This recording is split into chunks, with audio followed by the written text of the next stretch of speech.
Vamos ahora a la palabra de Dios. Le voy a invitar a que abra su Biblia en la segunda carta a los Corintios, capítulo 9. Segunda carta a los Corintios, capítulo 9. Vamos a ver los versículos 1 hasta el 15. Vamos a ver todo el capítulo 9 de esta segunda carta, pero vamos a tomar como base el versículo 12, versículo 13. Este es el tema número 16 de la serie Cuidando el Rebaño, segunda a los Corintios, y el título es Dar para la gloria de Dios. Dar para la gloria de Dios. Leemos segunda a los Corintios 9, 12 y 13. ¿Ya lo tiene? A ver, ¿ya lo tienen? ¿Quién da más? Dice segunda a los Corintios 9, 12, porque la administración de este servicio no solamente suple lo que a los santos falta, sino que también abunda en muchas acciones de gracias a Dios. Pues por la experiencia de esta administración glorifican a Dios por la obediencia que profesáis al Evangelio de Cristo y por la liberalidad de vuestra contribución para ellos y para con todos. Bueno, Pablo está retomando un proyecto. ¿Cuál es este proyecto? El proyecto de la ofrenda para los santos. Esto es la ofrenda para los cristianos allá en Jerusalén. Este proyecto traía consigo bendición material. Esto es indudable, esto es obvio, ¿no? Traía consigo bendición material, pero también y sobre todo traía bendición espiritual. ¿Por qué decimos que este proyecto traía bendición material, pero también bendición espiritual? Bueno, la espiritual es porque tanto creyentes judíos como creyentes de procedencia gentil iban a ser bendecidos. Ambos iban a ser bendecidos. Iban a ser bendecidos los que recibían, obviamente, porque su necesidad iba a ser suplida, pero también los que daban iban a ser bendecidos. Esto es lo que vamos a ver el día de hoy.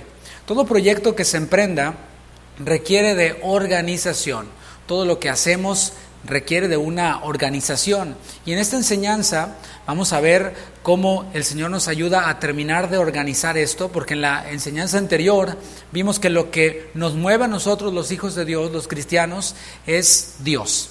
¿Qué es lo que mueve a los hijos de Dios? Dios, eso es lo que nos mueve. Es decir, imitar a Dios como hijos amados, es lo que dice Efesios 5:1.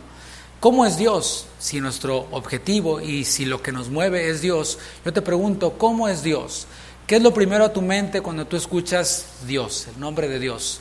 Bueno, a mi mente viene la santidad. Es el atributo de Dios que es enfatizado, el único atributo. Él es santo, santo, santo. Y no es que sea 3 veces santo, sino que es inmensamente santo. Desde su santidad fluyen sus demás atributos. ¿Qué es lo que entendemos ahora por santidad? Bueno, santidad tiene que ver con pureza. Algo santo es algo limpio, algo carente de alguna mancha, de algún defecto, de alguna arruga. Así que nosotros podemos asociar la santidad, la pureza con el orden. No están peleados, al contrario, son sinónimos. Sinónimo de santidad, de pureza es orden. Así que se espera que los proyectos que los cristianos emprendan sean en orden, de acuerdo a la santidad de Dios que el Señor nos comunica a nosotros. Es lo que se espera. Se espera también que los proyectos de la iglesia sean también bien organizados. Eso es lo que se espera. Cosa que no estaba pasando en la iglesia en los Corintios, ¿te acuerdas? Pablo tuvo que poner mucho orden porque las reuniones eran, pues sí había muchos dones espirituales, pero también había mucho desorden. Y es necesario que los cristianos en lo individual, que forman parte de una iglesia local, pues manifiesten esta santidad y este orden en toda su manera de vivir, porque Dios es santo, Dios es ordenado.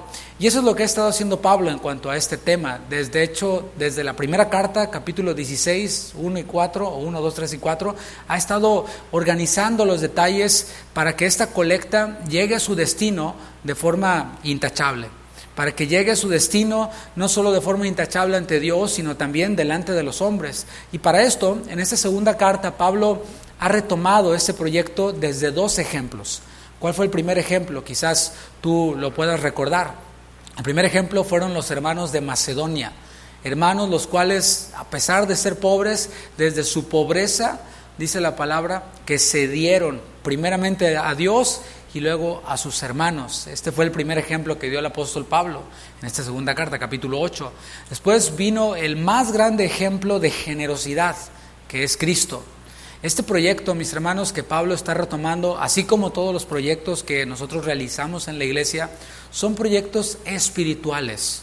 Debemos de preguntarnos, ¿qué de espiritual tiene este evento que nosotros estamos haciendo, o que la iglesia hace, o que yo en lo individual hago? ¿Qué tan espiritual es? ¿Cómo se conecta con lo espiritual? Y esto nos va a ayudar mucho, no por hacer una crítica destructiva o por burlar o menospreciar a nadie, pero hay veces que los proyectos que algunos grupos cristianos, iglesias cristianas emprenden, pues no tienen nada que ver con lo espiritual. Quizás sean entretenidos, quizás sean impresionantes, sí, pero no tienen mucho que ver con lo espiritual. Lo que mueve este proyecto y lo que mueve la iglesia, pues es la santidad, la gracia, el amor. Estas han sido palabras que han estado repitiéndose a lo largo de este tema que el apóstol Pablo ha tomado tanto en el capítulo 8 como en este capítulo 9 va a tomar. Repito, amor, gracia, santidad son palabras recurrentes. También Pablo ha descrito cómo ha de ser el carácter de los hermanos a quienes él iba a enviar para reunir y para trasladar esta ofrenda que los corintios habían juntado para este proyecto. Y también vemos cómo ha de ser el carácter de todo aquel quien sirve en la iglesia, incluidos aquellos quienes trabajan con el área financiera, el área del dinero en la iglesia. Y todo esto que acabo yo de decir de manera breve, y que lo hemos visto ya en varias enseñanzas, le daba la libertad a Pablo de poder hablar como va a hablar en el capítulo 9. O sea, no podemos tomar el capítulo 9 y extraer algún versículo o tratar mucho menos de hacer doctrina si no hemos primeramente entendido el capítulo 8. Por eso fue que tomamos varias enseñanzas o desarrollamos varias enseñanzas en este capítulo 8. En este capítulo, Pablo de hecho va a cerrar ya este tema apelando a un principio que ya habló en la primera carta a los Corintios, en el capítulo 10. ¿Cuál es este principio? Todo lo que hagamos, hagámoslo para la gloria de Dios. Ese es un principio básico para todo creyente. Dije hace un momento, cuando emprendemos algo debemos de preguntarnos, ¿qué de espiritual tiene esto que yo estoy haciendo? Pero también cuando emprendamos algo debemos de preguntarnos, ¿acaso esto glorifica a Dios? ¿Esto que estoy haciendo glorifica a Dios? Un pastor y autor a quien yo admiro, el otro día mencionó algo que me dejó pensando. Y él se fue como más hasta la cocina, como decimos, ¿no? Él decía, pregúntense, esto que yo estoy hablando, esto que yo estoy haciendo, ¿podría yo agradecerle a Dios? O sea, ¿podría yo agradecer a Dios por esto que estoy haciendo, por esto que estoy hablando? Y esto ya nos pone todavía, nos balconea más, como decimos en México, ¿no? Pero este es el cierre del capítulo 9 que Pablo pues está tomando, y el que quiere enfatizar es todo lo que hagamos, hagámoslo para la gloria de Dios, incluido el dar. Recordemos que no había capítulos, no había versículos, era un escrito del apóstol Pablo, así que no hay un corte en la idea que él ya estaba planteando en capítulo 8. Todavía está organizando los detalles. Dice el versículo 1 de ahí del capítulo 9: cuanto a la administración para los santos, es por demás que yo os escriba, pues conozco vuestra buena voluntad, de la cual yo me glorío entre los de Macedonia, que Acaya está preparada desde el año pasado y vuestro celo ha estimulado a la mayoría. Bueno, aquí Pablo está usando un método muy sabio, diría yo, un método admirable para continuar organizando. Fíjate el texto, versículos 1 y 2, vamos a tratar de desglosarlos un poquito. Primero les recuerda, y al decir recordar es que ya lo había hecho. En el capítulo 8, capítulo anterior, versículo 10, les dijo, ustedes mismos tomaron la iniciativa, de ustedes fue la idea de que colectáramos esta ofrenda para los santos. Ustedes mismos pidieron participar en este proyecto. Nadie los obligó, nadie los presionó. Y así funcionan las cosas, ¿no? En la iglesia, en todo lo que tiene que ver con el Señor. No se trata de que nos vayan empujando, de que nos presionen, de que nos manipulen. Nosotros mismos, fíjate, desde el tiempo de la adoración ya estamos haciendo compromisos con Dios. ¿Qué tal? Desde que estamos cantando, estamos diciendo, ¿a quién iré, Señor? Si solo tú tienes palabras de vida, tú eres mi alto refugio y en ti confiaré. Ya estamos haciendo ahí compromisos con Dios. Nadie le puso una pistola, ¿verdad? Aunque luego la hermana aquí dice, quien dirige, no, a ver, cántalo otra vez, y la iglesia cantando, pero nadie está obligado a hacer ese tipo de compromisos que cantamos. Entonces cantamos, en ti yo confiaré, y salimos de aquí, estamos todos estresados, ay, ¿qué va a pasar? ¿No? Bueno, esto es lo que Pablo está haciendo, está recordándoles, ustedes mismos pidieron participar en esto. Dice, cuanto a la administración para los santos, es por demás que yo os escriba. Por eso no tiene caso que yo les escriba mucho, dice Pablo, pero lo voy a hacer. En otras traducciones, en donde dice, es por demás que yo os escriba, dice Pablo, no hace falta que yo les escriba. No es necesario que yo les escriba. En otras versiones dice, es por demás que yo les escriba. En cuanto a este tema, ¿qué es lo que está haciendo Pablo aquí? No está poniendo en duda las buenas intenciones de las iglesias ahí en la región de Acaya, en Corinto. No lo está poniendo en duda.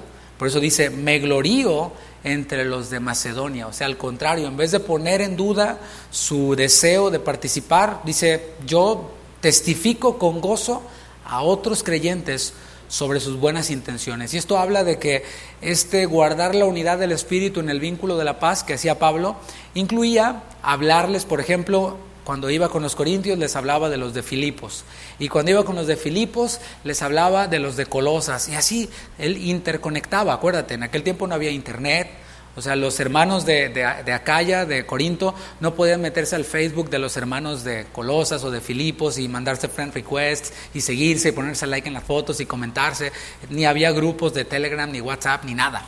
Entonces Pablo era de alguna manera pues el que llevaba y traía noticias buenas, como a veces peticiones que había. Fíjense que el hermano aquel falleció, vamos a orar por la familia. La comunicación no era tan fluida como el día de hoy, y Pablo contribuía para que hubiera esta comunicación. Así que fíjate lo que hizo Pablo cuando les habló a los macedonios de los corintios, les habló bien, les testificó con gozo, les dijo, ¿qué creen?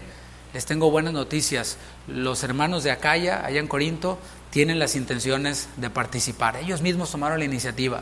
Y continúa y dice que Acaya está preparada desde el año pasado. O sea, les dice, no solo van a participar, sino que ya están preparados desde el año pasado.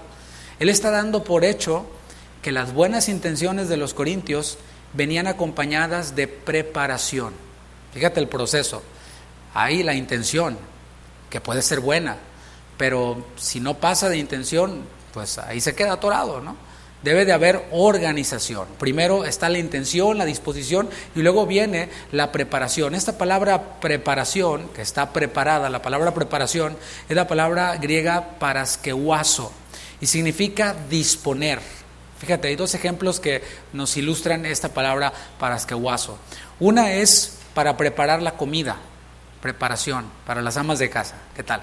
Esto se identifican. ¿Qué implica que haya un plato en la mesa de tu familia, ¿no? Implicó trabajo, desde planeación, ¿sí? ¿Qué va a llevar este platillo, no? Pues 2 tomates, una cebolla, medio ajo y empieza la planeación, ¿no? Vas al supermercado, compras los elementos, luego empiezas a preparar todo el potaje, todo el pozole, lo que sea, y sale delicioso, ¿no? Requirió preparación, dispusiste de tiempo, dispusiste de recursos, dispusiste de trabajo para realizar esta intención que tuviste de hacer un rico pozole, en este ejemplo que yo me estoy imaginando, ¿no? Otra ilustración de esta palabra paraskeuazo es con la guerra. Para la guerra los soldados se preparan, ¿verdad? De hecho, necesitan tener un cierto peso, necesitan hacer entrenamientos fuertes porque pues, van a estar en un campo de batalla, van a estar en un conflicto bélico y no pueden estar ahí como que con unas libras de más y después de haber comido donas y Coca-Cola y así como que no, tienen que estar comiendo de lo mejor, alimentándose bien, preparándose físicamente. Esto es la palabra que utiliza Pablo. ¿Y qué nos enseña a nosotros en cuanto a este tema que estamos hablando, dar para la gloria de Dios? Bueno, no basta solo con creer que hay necesidades para la obra de Dios. No basta solo con eso. Todo esto, hermanos, que está ocurriendo ahora, requiere de recursos. Todo lo que tiene que ver con la iglesia, pues no es regalado. Requiere de recursos, pero no basta solo con creer que es así. Tampoco basta con tener intenciones de participar.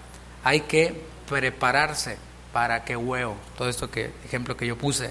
O sea, planear, organizar para poder hacerlo. Tal vez haya alguien quien cree que es necesario contribuir, incluso tenga las buenas intenciones, pero tal vez realmente no tenga. Dice, muy apenas salgo así con la renta rascando, ¿no? Así llega la renta o el bill de la luz y así como que casi que voy a Kroger, agarro mi botellón de monedas, lo vacío y me salen ahí unos pesos para completar para la renta. Sí, pastor, sí quisiera participar y yo creo en eso, pero no hay.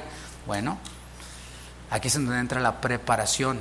Necesitas organizarte, necesitamos organizarnos, cortar gastos por aquí, cortar gastos por allá, y te vas a dar cuenta como de $1 en $1 o de $2 al día en esa taza de café que compras, está deliciosa, o 5, depende de la que pidas, que tú dices, pues ¿qué son $3? Pues sí, los mismos $3 que andas juntando ahí en moneditas para completar para la renta. Pero la suma de todo eso, de esos $2-3, al final del mes y al año, fíjate que ya es una buena lana. Así que necesitamos organizarnos, cortar gastos de cosas innecesarias, porque podemos vivir sin ese cafecito de $1 y hacerte pues el tuyo ahí en tu casa, ¿no? El de Nescafé, ¿no? Así. Y después de que hemos cortado gastos innecesarios, pues prepararnos y disponer de recursos. Esto de lo que yo te estoy hablando es conocido como un presupuesto. Un presupuesto es una organización y una planeación de los gastos que se harán en el mes. Yo recibo tanta cantidad y voy a proyectar gastar esto. Entonces ya comparo y digo, no, pues sí estoy gastando más de lo que gano. Por eso no me alcanza. Entonces, ¿qué se tiene que ir? Y se empieza a sacar. Esto es planear, esto es organizarse, es de lo que estamos hablando. Entonces, Pablo, regresando aquí con los Corintios, da por hecho de que ellos todo ese año estuvieron haciendo como Pablo les dijo en la primera carta. Fíjate cómo Pablo, hablábamos la semana pasada de que también participaba en la administración, también tomaba decisiones en el dinero que tenía que ver con la iglesia. También de allí mismo, pues, no hay soldado que pague sus propios gastos, ¿no? Que vaya bajo sus propias expensas. ¿Qué fue lo que les dijo Pablo? En la primera carta, capítulo 16, les dijo a los hermanos de Corinto, cada primer día de la semana, cada uno de vosotros ponga aparte algo, según haya prosperado, guardándolo. Esto es exactamente lo que yo estoy diciendo, nomás que, pues visto desde la Biblia, hablando del apóstol Pablo, está bien, ¿no? Está padre. Pero es exactamente lo mismo. Hermanos, ¿ustedes tienen la intención de participar? ¿Creen que hay necesidad en los hermanos? Sí, creemos. Ok, ahí les va. Cada uno de ustedes, cada primer día de la semana, pongan aparte algo de acuerdo a lo que hayan sido prosperados y guárdenlo. Ahí están las instrucciones. Y él dio por hecho que así lo estaban haciendo. Pablo entonces los está ahora comprometiendo todavía más, hablándoles sobre el fruto que produjo el testimonio que él dio acerca de ellos, a los macedonios. Dice, continuamos leyendo, dice, y vuestro celo ha estimulado a la mayoría. Lo que describe estas buenas intenciones manifestadas en preparación, aquí es otra palabra, es la palabra celo. Traducido es hervor, algo que está hirviendo. O sea, Pablo les dijo a los hermanos de allá, los de Corinto están hirviendo por participar y están, pero bien comprometidos para hacerlo. Y aunque Pablo está hablando de algo que ya dio por hecho, porque él no tenía todas las evidencias de que esto así fuera, podemos extraer un principio. Nuestra pasión por imitar a Dios en su generosidad puede estimular o puede influir en otros. Yo te pregunto, ¿qué clase de influencia somos? Porque somos influencia, todos somos influencia de alguna o de otra forma. Si eres padre, eres influencia sobre tus hijos. Y aquí en la iglesia, en nuestra asistencia, en nuestra perseverancia, con nuestra actitud, podemos ser influencia para otros. Y la pregunta es, ¿qué clase de influencia somos? Versículo 3, pero he enviado a los hermanos para que nuestro gloriarnos de vosotros no sea vano en esta parte, para que, como lo he dicho, estéis preparados. O sea, esto que les está escribiendo Pablo es para que se preparen. Uno de los propósitos, de hecho, dice, por los que envió a Tito con nosotros 2 hermanos que vimos en el capítulo 8, era para que ellos estuvieran preparados con la ofrenda. Fíjate lo que dice el versículo 4. No sea que si vinieran conmigo algunos macedonios y os hallaren desprevenidos, nos avergoncemos nosotros, por no decir vosotros, de esta nuestra confianza. Por tanto, tuve por necesario exhortar a los hermanos que fuesen primero a vosotros y preparasen primero vuestra generosidad, recalca, antes prometida. Lo que quiere hacer Pablo es evitar una situación incómoda, una situación vergonzosa. ¿Cómo sería esta situación vergonzosa? ¿Cómo la describe? Bueno, que llegara Pablo directo así con los corintios y que fuera acompañado por hermanos macedonios con los que se jactó ya de que los corintios estaban preparados y que los agarrara desprevenidos. ¿Alguna vez te han agarrado desprevenido? Y te hablan por teléfono y ¿qué onda? ¿Ya estás afuera? Y tú apenas estás despertando, ¿no? Y entonces así como que sí, ya. Qué pena, ¿no? Qué horrible se siente. En una ocasión me ocurrió a mí de que ya tenía yo todo listo, según yo, para estar en una conferencia, una videoconferencia en otro país, pero no me percaté del pequeño detalle de que era 2 horas adelante del horario de aquí, y yo estaba pensando que era 2 horas atrás, así que fue un desastre y me tocó la vergüenza. Se siente horrible. Gracias a Dios todo salió bien. Así que ahora va a resaltar otro motivo por el cual estaba enviando a estos hermanos antes de que fuera Pablo. Dice, para que esté lista como de generosidad y no como de exigencia nuestra. Así que Pablo quería evitar que se recogieran ofrendas cuando él estuviera presente. Es lo que dice en la primera carta a los Corintios, capítulo 16, versículo 2, dice, para que cuando yo vaya no se recojan también ofrendas. Como dije en la enseñanza anterior, no es un mandamiento, O sea, la Biblia no dice, y el pastor no recogerá nunca las ofrendas.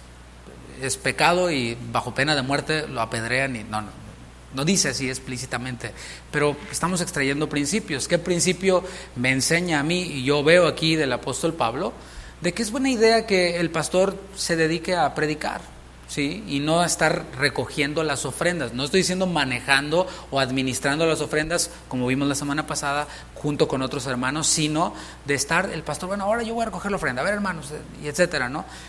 Pablo pues nos comunica la idea de que es mejor que haya otros quienes lo hagan.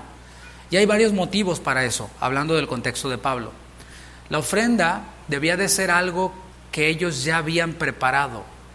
Ese es un principio que ya hemos visto desde la primera carta.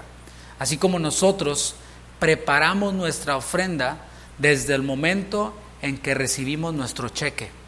Desde ese momento en el cual nosotros recibimos de parte de Dios nuestro cheque, el pago que nos hacen por nuestros servicios, nuestro trabajo, desde ese momento ya está el presupuesto y lo primero en la lista, creo yo, debe ser lo del Señor, lo que hayas dispuesto. Acuérdate, el diezmo es una idea nada más, pero tampoco es pecado si das el 20 o el 15 o el 9, o sea, es solamente una idea para nosotros, para que podamos precisamente preparar.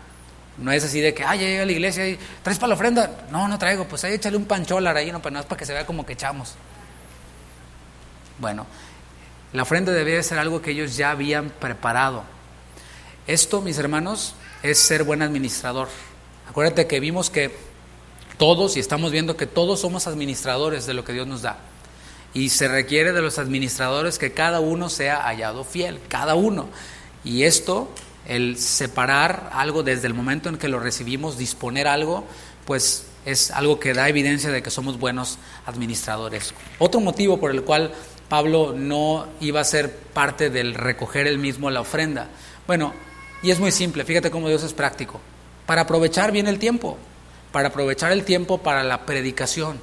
¿A poco no hay lugares en los cuales el culto, que dura por lo general 2 horas, ¿sí?, se ocupa 1 hora para cantar, media hora para estar con la ofrenda y duro y dale, y el pastor llora y se avienta 3 predicaciones respecto a eso, testimonios, pasa un video y luego ¿dónde están los de 100? ¿Dónde están los de 50? ¿Dónde están los de 20? Y bueno, pues ya los de $1. ¿Y usted qué, hermano? ¿Por qué no va a pasar o qué no? Todo ese tiempo, después, ahora sí vamos a la palabra. Bueno, hermanos, leamos aquí, bueno, ya porque ya se nos va el tiempo y tenemos hambre, ¿no? Y vamos a comer.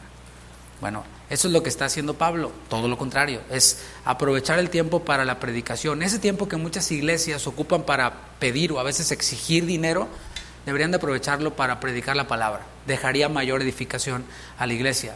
Hay otro motivo por el cual Pablo no iba o no quería que se recogieran ofrendas cuando él estuviera presente. Y es que él no estaba dispuesto a que la misma presencia de Pablo fuera la causa por la cual algunos dieran. Es decir, que se sintieran presionados porque ahí está Pablo y tengo que pasar. Fíjate cuánto nos enseña Pablo tan solo en este principio. Hay veces que, bueno, no, si está el pastor entonces sí, porque hay. No debería de ser así. O sea, lo que nos mueve no debería ser el pastor. Voy a la iglesia porque ya el pastor ya me mandó como 5 mensajes que no he ido, pues ya voy a ir ya para que deje de estar enviando mensajes, ¿no? Si es así, la verdad no tengo problema yo con enviar mensajes, pero lo ideal es que fluya desde que yo me di primero a Dios y pues de ahí todo lo que haga, pues fluye, ¿no? Por eso me congrego, por eso oro, por eso me hago lo que tengo que hacer, contribuyo, etcétera, no porque me están presionando o porque el pastor. Otro motivo era porque acuérdate que había malas lenguas que acusaban y que calumniaban a Pablo de que pues el propósito de él era más bien hacer lana de todas las iglesias que había fundado y que ahí se sacaba una buena lana y un buen porcentaje y que era un negocio. Así que Pablo dice, mira, para evitar eso, yo no quiero que se recojan ofrendas cuando yo esté presente. Versículo 6, pero esto digo, el que siembra escasamente, también segará escasamente, y el que siembra generosamente, generosamente también segará. Después de tocar los últimos puntos en cuanto a la organización, ahora Pablo acude a las analogías, y una analogía que ya había sido usada por él, una analogía que tiene que ver con la agricultura. Ya lo había hecho, por ejemplo, en el capítulo 3 de la primera carta a los Corintios, ¿te acuerdas? Dijo, ni el que planta es algo, ni el que riega, sino Dios que da el crecimiento, ¿sí? O sea, yo planté, Apolos regó, o sea, está hablando en una analogía pues, que tiene que ver con la agricultura. Este texto que estamos leyendo ahora, por eso dije que es necesario haber entendido el capítulo 8 y haberlo explicado y enseñado para entonces hablar con liberalidad del capítulo 9 y específicamente de este versículo. El que siembra escasamente también segará escasamente, y el que siembra generosamente, generosamente también segará. ¿Cómo se ha aplicado este versículo? Bueno, se ha aplicado así: si usted da poquito, hermano, va a recibir poquito. ¿Y cómo se interpreta? Si yo doy $1, el Señor me da 2. Decía el pastor Daniel Rubalcaba que a él se lo enseñaron así: si tú das $1, el Señor te da 1,000. No, pues está mejor, ¿no? Y generalmente lo que se promete y lo que espera el que está dando mucho, lo que espera es mucho dinero. ¿Para qué? Para comprarse los zapatos Louis Vuitton y el cinto Louis Vuitton y la cartera Gucci, y para comprarse un Tesla así súper increíble, un Rolls Royce, qué sé yo, y para ponerlo en Facebook y para que vean, es que yo siembro generosamente, hermanos. ¿Ya me vieron? ¿Quieren prosperar como yo? Échenle ganas, échenle ganas. Y esto hace ver a Dios como si Dios fuera un buen negocio, como si Dios fuera el Bitcoin, o como si Dios fuera una inversión, o qué sé yo, el Herbalife o algo así. Invierte poquito y gana mucho.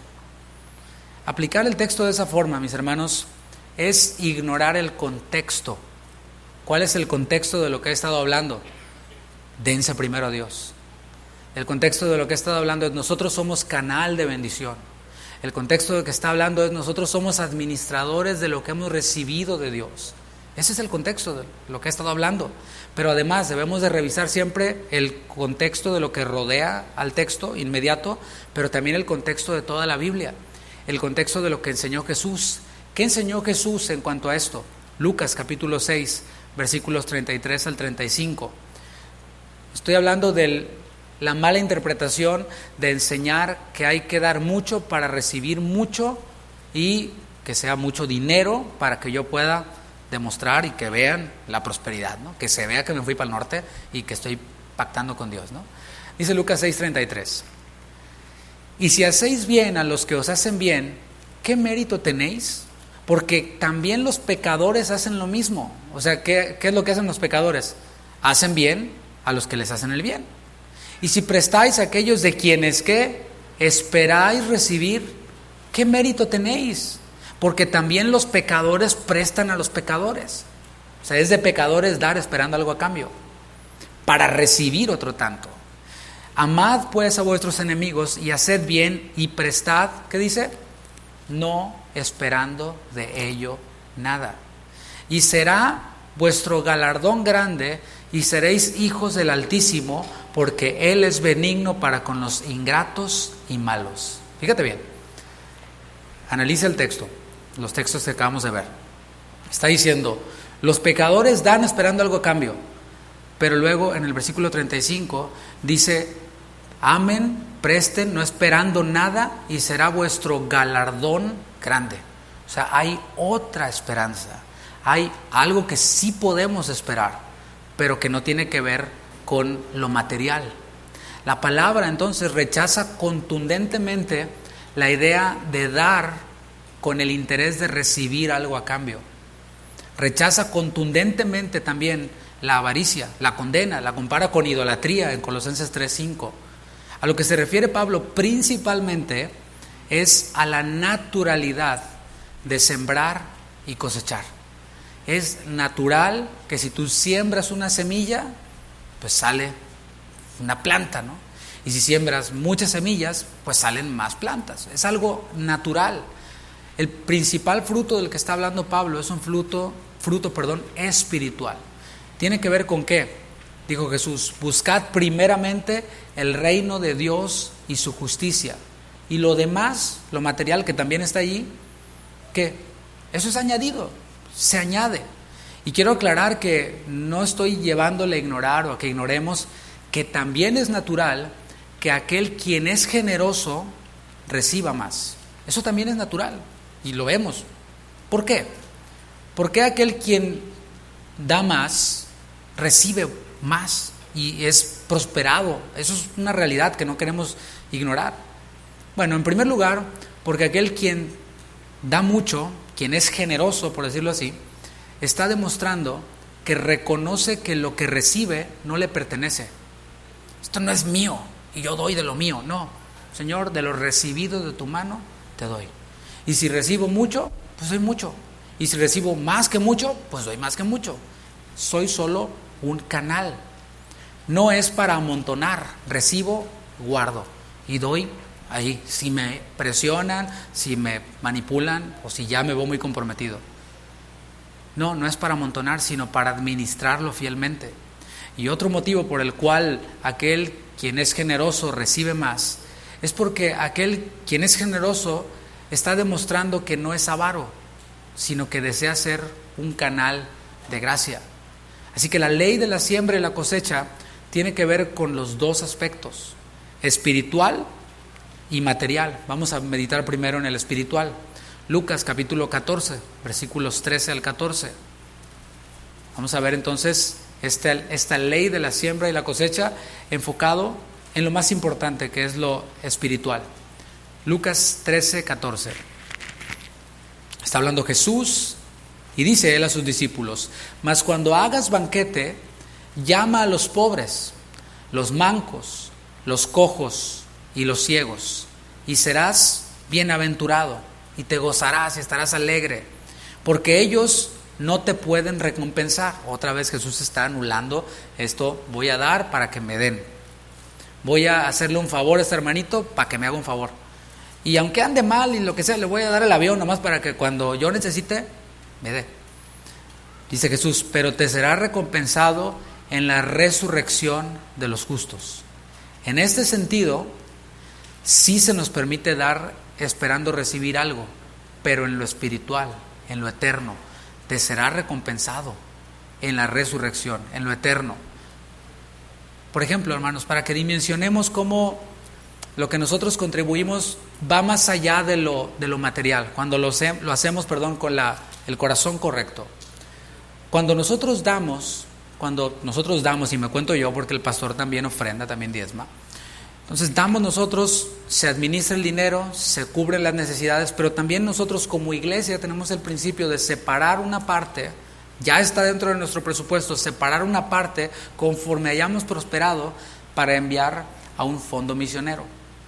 Ya ustedes saben quiénes son algunos de los misioneros que son soportados no solo por esta iglesia, sino por las iglesias de aquí de Estados Unidos. ¿Y sabes algo? Se prepara para el fondo misionero, se sostienen pastores, se organizan conferencias con este dinero que nosotros traemos. ¿En qué se traduce eso? Se traduce en conversiones. Quizás yo nunca hubiera podido predicarle el evangelio o serle de bendición de alguna forma a un hermano allá en Londres, a un hermano, no sé, en Venezuela, en X lugar. Pero a través del dinero que nosotros recibimos de Dios y que usamos como canal, esos hermanos son bendecidos, hermanos pastores son sostenidos, conferencias se realizan. Entonces, como dije, eso se traduce en conversiones, se traduce en edificación. Voy a poner nada más un ejemplo local, y ya lo puse la semana pasada, pero ahora lo aplico a este punto. Se organizó el campamento de jóvenes. No voy a hacer que levante la mano quienes fueron, porque yo sé que quienes no fueron, algunos no fueron, pero participaron, y esto es ser generoso. Con tiempo se avisó y dijimos, abrimos la oportunidad, si alguien quiere patrocinar a algún joven, adelante, etcétera. Y ¿sabe algo?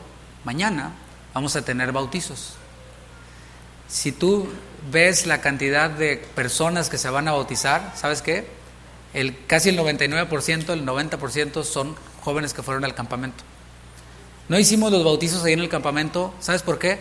Para que no fuera una onda de emoción, para evitar eso. No estoy diciendo que no está bien hacer bautizos en un campamento, no, está bien.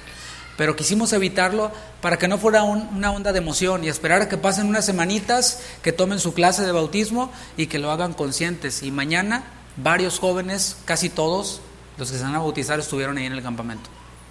Se hubiera dado, si no hubiéramos hecho el campamento, tal vez no en ese tiempo, tal vez en otro momento, pero fíjate cómo esta parte en la que nosotros participamos tiene una repercusión. ¿Y cómo sabemos si uno de estos jóvenes mañana vaya a ser el pastor de esta iglesia, o de otra iglesia, o un misionero, o qué sé yo? Y decir, yo puse mi granito de arena, o mi semillita que recibí del Señor, para que esto ocurra.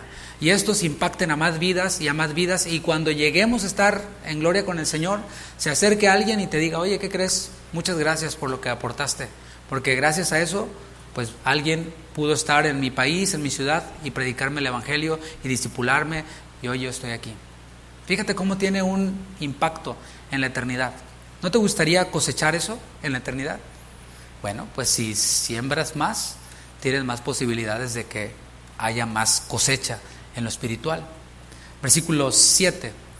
Cada uno dé como propuso en su corazón, no con tristeza ni por necesidad, porque Dios ama al dador alegre. Otro versículo súper conocido en tiempo de la ofrenda. Con base en la idea de que dar es imitar a Dios y por tanto glorifica a Dios, o sea, cuando yo doy, imito a Dios, quien es generoso, y glorifico a Dios porque me parezco a Él. Bueno, esto también trae promesas espirituales, trae promesas materiales que vamos a ver más adelante. Con base en eso, Pablo instruye a que den individualmente.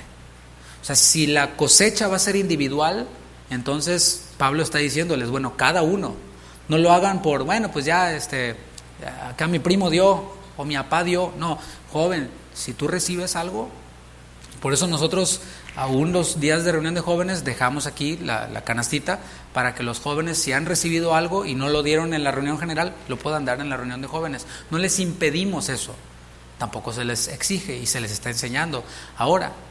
Por eso dice cada uno, nadie debe de quedarse fuera de esta bendición. Todo aquel quien recibe tiene la oportunidad de dar.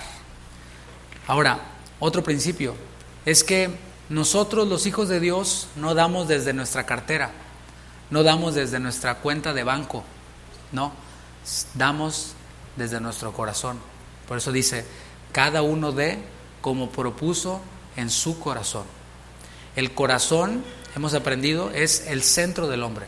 Es desde donde el hombre percibe, desde donde el hombre decide, es el centro de la voluntad, pero también es el centro de los afectos. Por eso el corazón se relaciona con el cariño, con el amor, con el afecto, ¿sí? Porque es el centro de los afectos. Y Jesús dijo en Mateo 6:21, porque donde esté vuestro tesoro, allí estará también vuestro corazón. ¿Qué atesoras? Eso que atesoras y que es sagrado para ti, ahí está tu corazón. Espero que sea Dios. Un corazón que ha sido transformado desea hacer tesoros en los cielos. ¿Por qué? Porque sabe que así como dijo Jesús, en los cielos, en el banco de los cielos, ni la polilla ni el orín corrompen, los ladrones no minan, no hurtan. Y este corazón transformado propone, es decir, ¿qué es proponer en esta palabra que utiliza Pablo? Donde dice, cada uno dé conforme propuso o como propuso en su corazón. Esa palabra proponer nos comunica la idea de poner algo por encima de otra cosa, o de escoger algo por encima de otra cosa.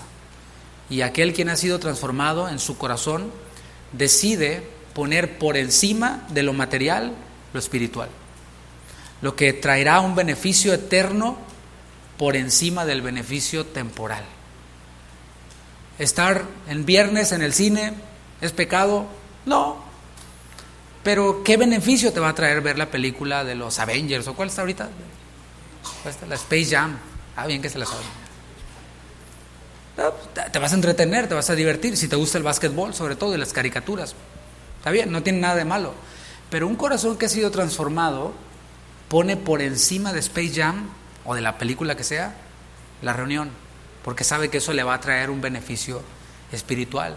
Sabe que cuando tenga una situación en su vida, pues va a recordar lo que le fue sembrado de la palabra. Y sabe que el Space Jam, pues como que no le va a ayudar mucho en un problema, ¿verdad? A menos que sea un problema de básquetbol. Yo te pregunto, ¿nuestro presupuesto y nuestra manera de gastar está reflejando un corazón transformado por la gracia de Dios?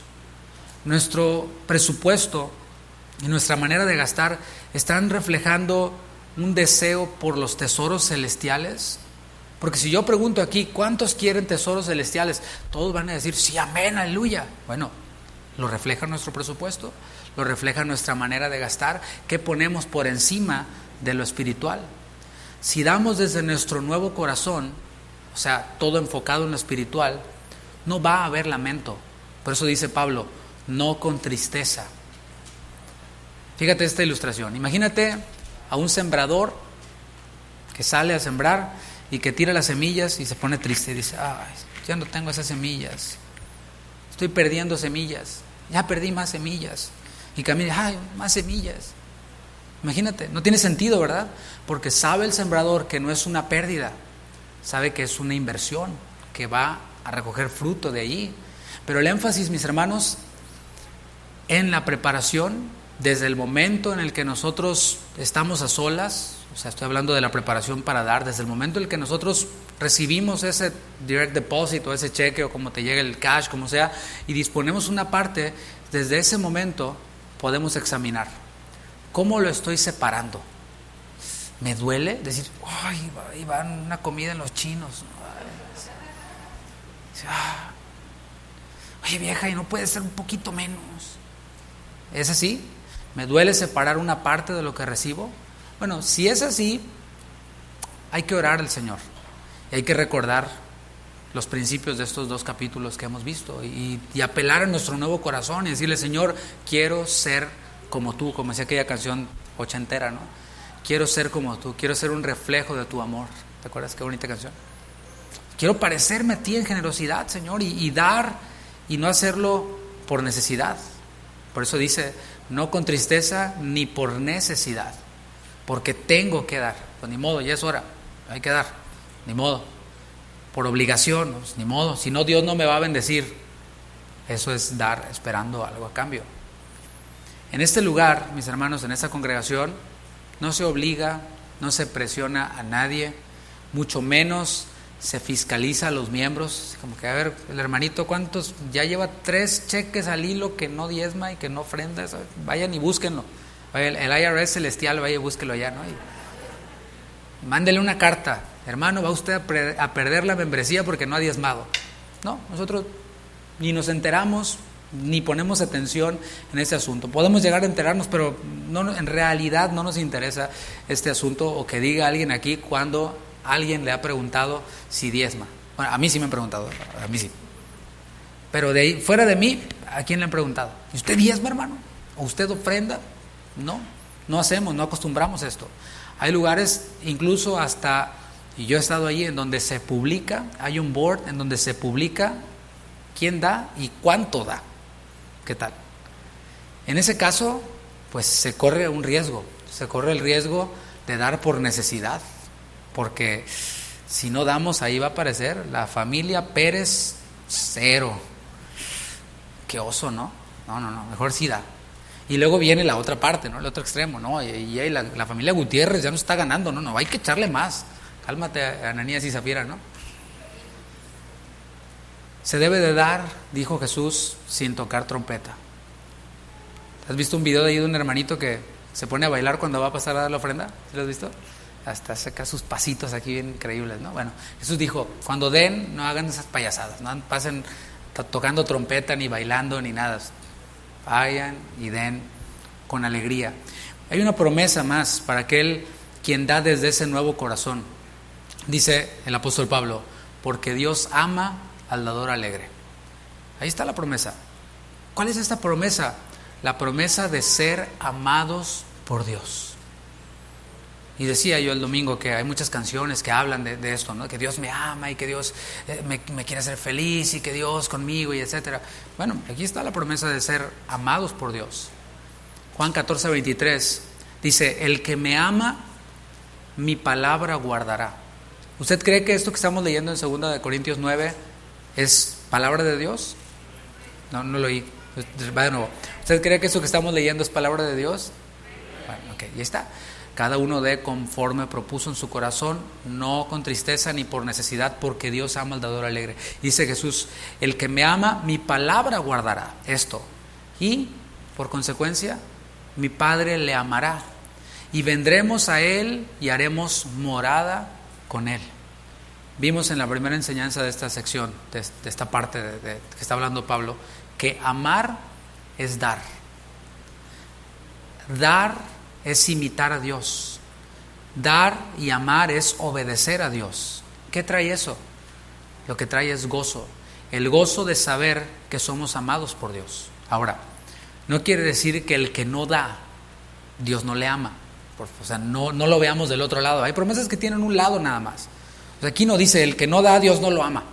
Es el apestado del Señor. No, ¿verdad que no dice? No dice así. No quiere decir que el que no da, Dios no lo ama. Pero el que da puede disfrutar el amor de Dios de forma más vívida, como en HD. Así como, ¿sabes qué? Estoy experimentando el amor de Dios. Y lo puedo sentir, no nomás porque lo repito, porque me formateo yo, Dios me ama, Dios me ama, Dios me ama. Pero no lo obedezco, no lo obedezco, no lo obedezco. Pero Dios me ama. Y lo pongo en mis redes sociales, ¿no? ¿Cómo me ama el Señor? Cálmate, pues eres bien desobediente. No guardas sus mandamientos, nomás dices. Pero es lo que estamos viendo, que aquel quien obedece, aquel quien imita a Dios, quien glorifica a Dios, ve el amor de Dios en tercera dimensión, en HD. Versículo 8, la primera parte nada más, dice, y poderoso es Dios para hacer que abunde en vosotros toda gracia. ¿Viste? Palabras que se han estado repitiendo, gracia, amor. Dijimos que la ley de la siembra y la cosecha tiene dos aspectos. Hemos visto ya el espiritual. Bueno, ahora vamos a ver el material, lo estamos viendo aquí, lo leo de nuevo. Y poderoso es Dios para hacer que abunde en vosotros toda gracia. En caso de que alguien dudara, si doy, me voy a quedar sin nada. Si hubiera alguien que dijera, no, pues sí tengo la fe y creo que se necesita, tengo la intención, ya escuché las promesas de Dios y todo, pero ¿y si me organizo y doy y luego me quedo sin nada? Bueno, Pablo les recuerda que nuestro Dios es poderoso. Dice, y poderoso es Dios. ¿Cuántos dicen amén? Dios es poderoso. El mismo Señor dijo, mía es la plata, mío es el oro, dijo en Ageo 2:8. ¿Cuántos lo creen? Él es poderoso. Él es dueño de todo. Vimos en un salmo anteriormente, de Jehová es la tierra y su plenitud, el mundo y lo que en él habita. Él es el dueño del oro, de la plata y es poderoso. Así que, mis hermanos, el desafío para nosotros es no dudemos del poder de Dios. No dudemos de Él. Jesús prometió, y lo que Jesús promete lo cumple. Él no es hombre para que mienta, ni hijo de hombre para que se arrepienta. Él dijo y prometió que nos iba a dar lo necesario. Eso está en Mateo 6:26, ¿te acuerdas? Miren las aves del cielo, que no andan estresadas, y Dios les da de comer. Miren los lirios, hasta las matas que están ahí se ven bien, Y no se andan estresando, ni van a Burlington, ni a Ross, ni a Marshalls. Dios las viste y Él prometió, bueno, ustedes valen más que esos pajaritos, valen más que esas matas, y yo les voy a dar lo necesario. Cuando nosotros damos desde nuestro nuevo corazón, el Señor promete algo, promete darnos en abundancia, y poderoso es Dios para hacer que abunde. No dice poquito, para que ahí chisguetito, no, habla de una manguera pero a presión, un pressure washer así increíble, ¿no? Para hacer que abunde en vosotros toda gracia. Lucas 6:38, traducción lenguaje actual. Dice el Señor, denle a otros lo necesario y Dios les dará a ustedes lo que necesiten. ¿Cuántos dicen amén? Está la promesa de Dios. Pero luego continúa y dice, en verdad, porque yo creo que el Señor ha de haber visto a alguien ahí como que, denles a otros lo necesario y Dios les dará a ustedes lo que necesiten, y se ha de haber quedado así como que, ¿y si me quedo sin nada? Bueno, y continúa Jesús y dice, en verdad, Dios les dará la misma medida que ustedes den a los demás.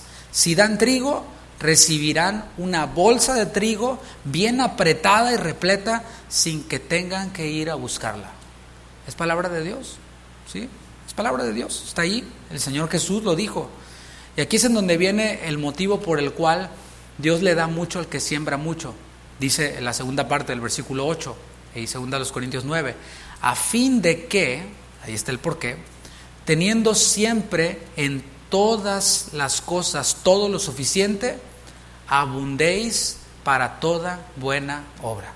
Esta ley de la siembra y la cosecha en lo material no es para enriquecerme y que vean quién es aquí el rico MacPato y quién es el bendecido, porque a mí Dios sí me ama y Dios sí me bendice y a ti no. No es para eso, es para abundar para toda buena obra. Aquel quien se dispone y se prepara para dar con alegría, esperando cosechar lo espiritual primeramente, recibe más de lo material, por añadidura, como consecuencia. ¿Por qué? Porque Dios sabe que lo va a usar correctamente. ¿Cómo es correctamente para Dios? Dar más. Recibo más, doy más. Recibo trigo, doy trigo. Y el Señor me da una bolsa de trigo, pero bien choncha así, y pues doy, y el Señor me da 2, y así, porque yo nada más soy un canal. Así que asegurémonos de que el canal no esté taponeado con avaricia, no esté taponeado con incredulidad, no esté taponeado con egoísmo. ¿No? ¿Y yo qué? Yo ya di mucho, ¿y yo qué? Nadie me da. Bueno, y esto aplica no solo a lo material, en todo. No, pues yo por qué voy a andar saludando si a mí ni nadie me saluda. Bueno, eso también. Sé canal. En la enseñanza anterior vimos el carácter de los administradores. Y ahora estamos viendo que cada uno de los creyentes somos administradores. Y también de cada uno de los creyentes se espera que seamos fieles. A continuación, Pablo va a apelar a la Escritura, a la palabra inspirada por Dios que ellos tenían en ese momento. O sea, ellos todavía no tenían Romanos, Hechos, no, ellos tenían limitado la literatura bíblica, ¿no? Ellos conocían bien los salmos, les habían sido enseñados los salmos, Pablo los conocía. Y aquí en el versículo 9, Pablo va a citar el Salmo 112, 9. En este salmo describe el carácter del hombre que teme a Jehová. Vamos a leer versículo 9. Dice, como está escrito, repartió, dio a los pobres. Su justicia, ¿qué dice? Permanece para siempre. ¿Qué tal? Esa es la vida, ese es el carácter de un hombre justo. ¿Qué hace el hombre justo? Reparte, da a los pobres, en este caso a los pobres de Jerusalén, en el contexto de los Corintios, en el contexto nuestro, cualquier necesidad, principalmente las que hay en los de la familia de la fe y en nuestra iglesia local. El Señor enseñó un principio en la parábola de los talentos, un principio que siempre, entre todos los que hay en la parábola de los talentos, siempre me ha dejado ahí como con una espinita, ¿no? Como pensando, meditando. Y es este: al negligente, ¿te acuerdas? El que recibió nomás uno y dijo, no, pues yo nomás tengo uno, y el otro tiene más, no, y lo voy a enterrar, porque el Señor es bien duro, no, y fue y lo enterró. Bueno, a ese negligente no se le dio más. O sea, el Señor no dijo, sí es cierto, pobrecito, nomás te di uno, te voy a dar 2, échale ganas. No, a ese negligente no se le dio más. En cambio, al que le dio el Señor 5 talentos y fue y negoció con esos 5 talentos y trajo otros 5 talentos, ¿qué dijo el Señor en Mateo 25, perdón? Dijo, a este siervo denle más, al negligente quítenle lo que tiene y dénselo al que tiene más. O sea, quítenle al que no tiene y es negligente y es irresponsable y dénselo al que tiene más. ¿Por qué? Porque es buen administrador, porque es fiel, porque es confiable. Versículo 10. Y el que da semilla al que siembra y pan al que come, proveerá y multiplicará vuestra sementera. Ahí está, por si te quedaste pensando. Poderoso es Dios para que abunde en vosotros toda gracia. Está hablando de gracia, nada más, de la gracia santificadora. Bueno, hay que interpretar en su contexto. Y dice el versículo 10. Y el que da semilla al que siembra. ¿Quién es el que da semilla al que siembra? Dios. Dios es el que nos da semilla para sembrar. Lo que recibimos de su mano le damos. Y pan al que come, proveerá. Es Él el que provee.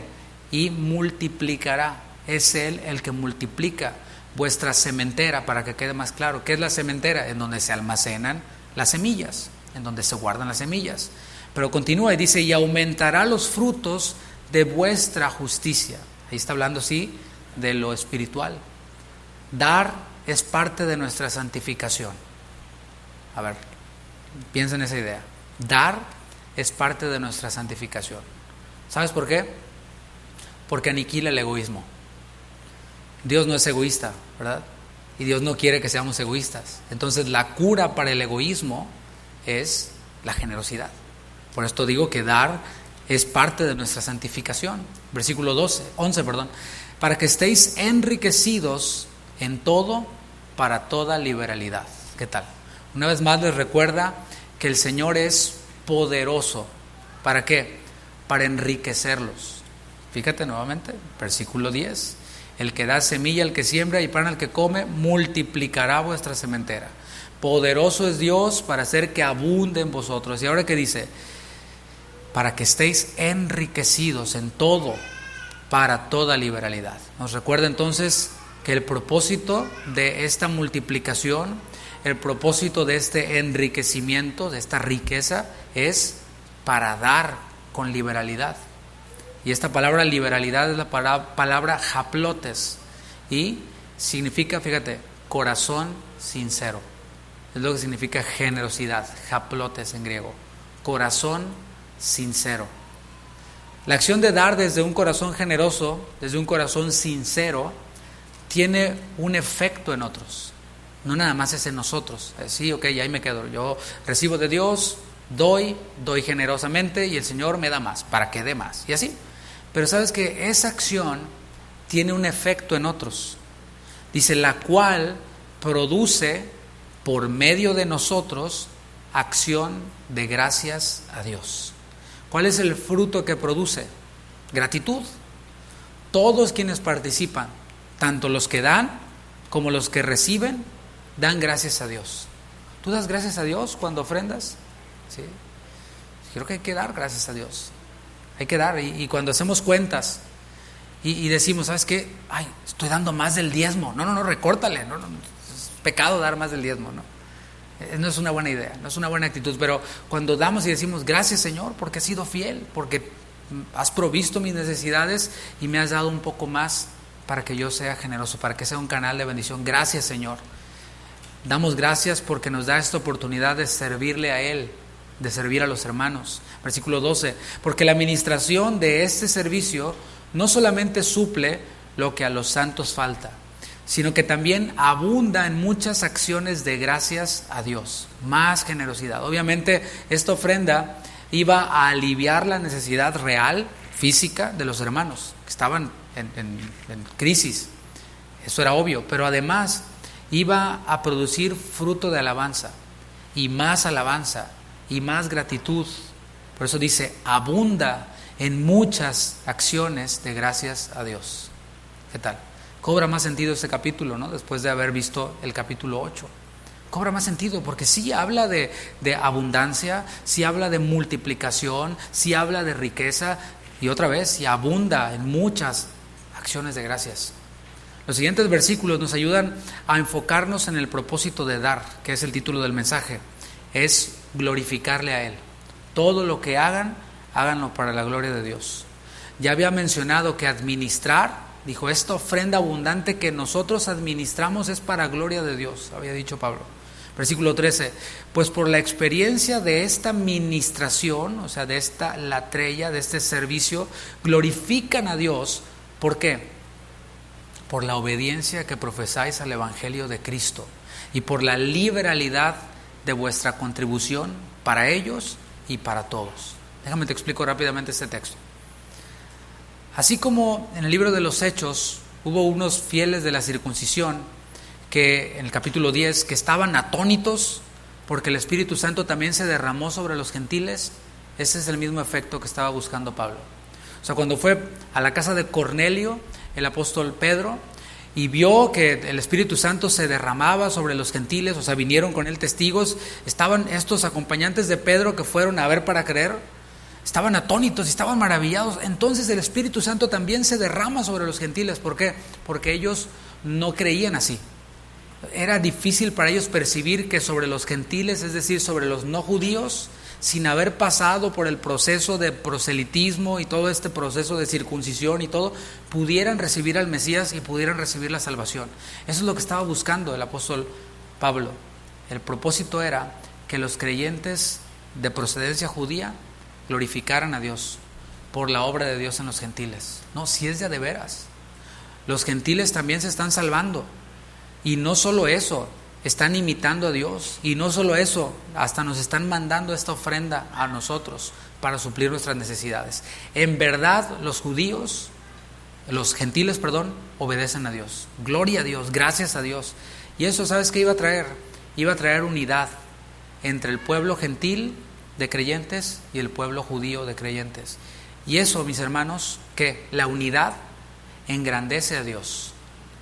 Efesios 2:14 dice, porque Él, hablando de Cristo, es nuestra paz, que de ambos pueblos, gentiles y judíos, hizo uno, derribando la pared intermedia de separación, aboliendo en su carne las enemistades, la ley de los mandamientos expresados en ordenanzas, para crear en sí mismo de los dos un solo y nuevo hombre, haciendo la paz, y mediante la cruz reconciliar con Dios a ambos en un solo cuerpo, matando en ella las enemistades. Ya no había más separaciones, ya no hay más separaciones, es un solo pueblo y el Señor desea, es su voluntad que estemos unidos. La generosidad y la unidad glorifican a Dios. ¿Por qué? Porque van de acuerdo con su voluntad. ¿Cómo sé si estoy glorificando a Dios? Si me estoy pareciendo a Él, si estoy obedeciéndole a Él. Él me ama y Él es glorificado. Jesús oró en Juan 17:21, Jesús orando al Padre, dijo, para que todos sean uno. ¿Cómo? ¿Cómo se ve eso? Bueno, así como tú, oh Padre, en mí, dice Jesús, y yo en ti, que también ellos sean uno en nosotros. La unidad, la generosidad glorifican a Dios cuando fluyen desde el capítulo 8 y todo ese capítulo 9, desde un corazón transformado por Dios. Versículo 14, 2 Corintios 9:14. Asimismo, en la oración de ellos por vosotros. ¿Qué tal? Antes ni caso les hacían los hermanos allá de procedencia judía, como que no les entraba muy bien la onda de que los gentiles estuvieran convirtiendo y de que estuvieran siendo santificados en Cristo, nada. Pero ahora que las intenciones se volvieron en actos y en preparación y en generosidad y en amor, ahora lo reciben. Y no solo dan gracias a Dios, realmente Dios ha obrado en ellos, realmente son salvos, sino que además hasta vamos a orar por ellos. ¿Qué tal?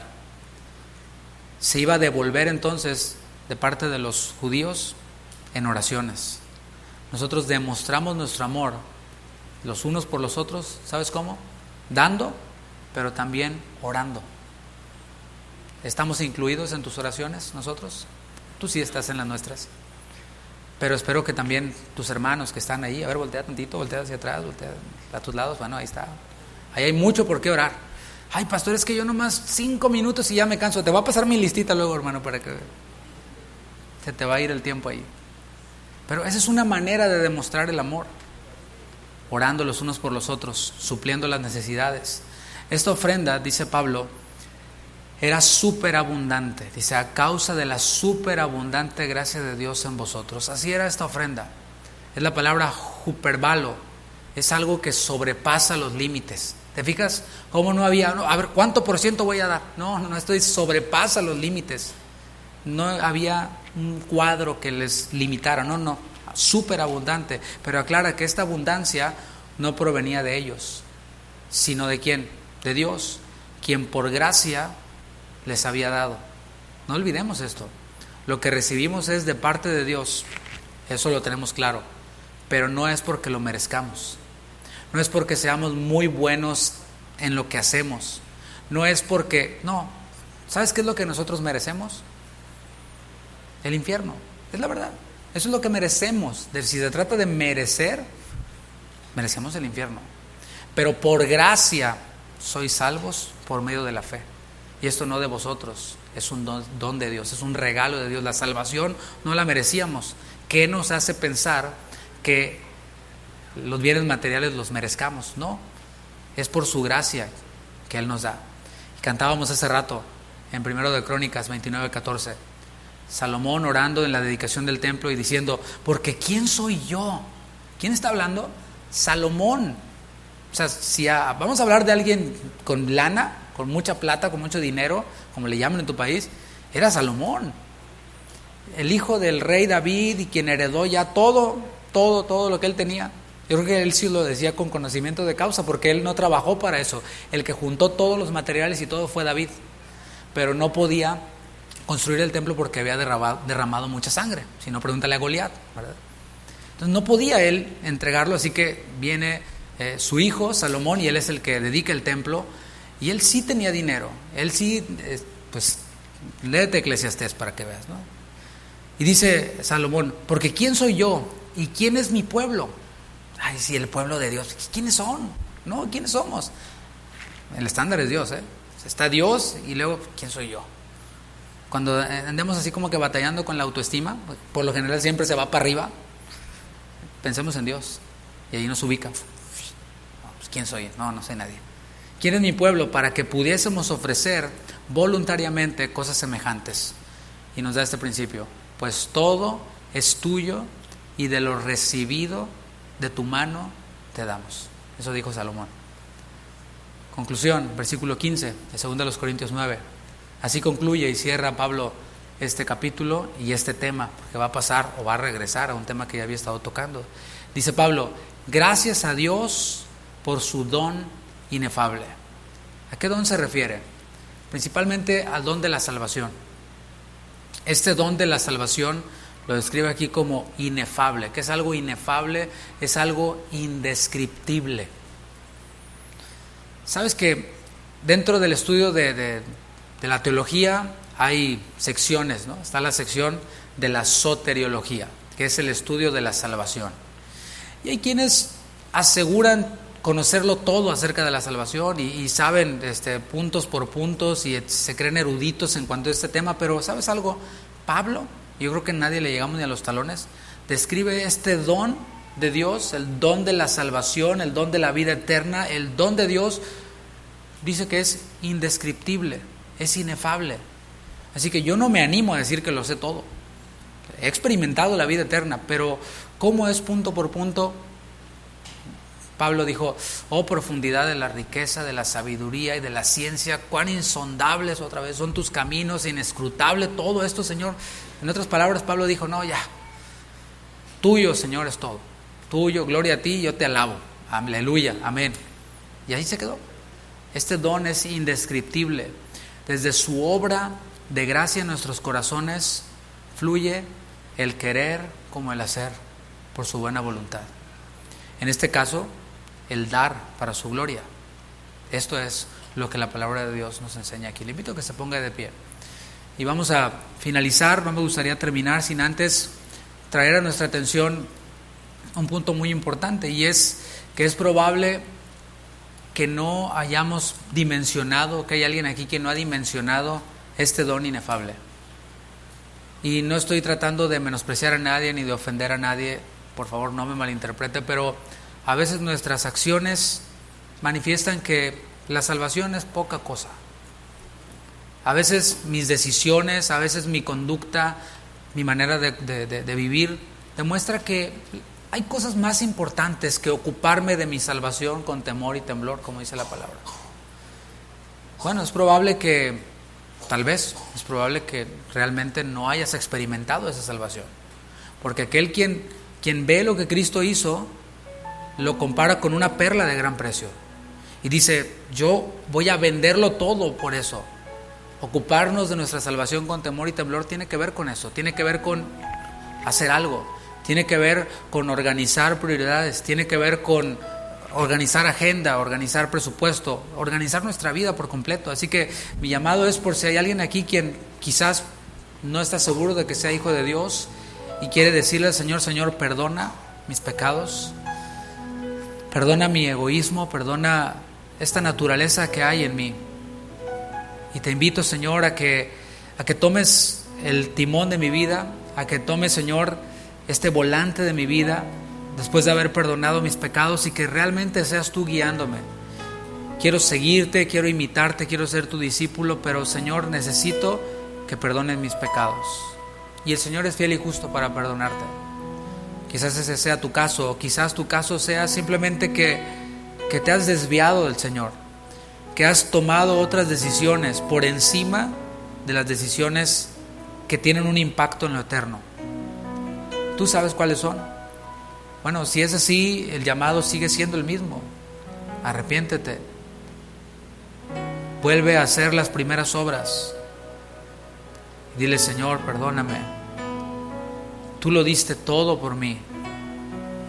Tú en la cruz diste todo por mí. Cada gota que derramaste, estabas pensando en mi pecado. Perdona, Señor, mi ingratitud. Y por otro lado, queremos, Señor, contrarrestar la ingratitud con gratitud. Que puedas levantar tus manos y decirle, Señor, gracias.